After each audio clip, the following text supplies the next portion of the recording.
老板，哎呀，怎么了？你没给钱呐？差一点就忘记了。哎呀，没事。来，给你。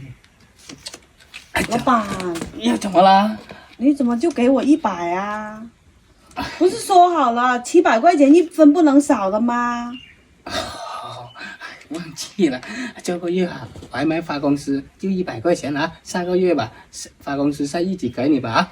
哎呀，上个月是上个月，现在就现在，真的是，你赶紧的，拿出来。问题现在我真的没有钱啊。没有，你想办法呀！真的是，我跟你说，我也要水电费的。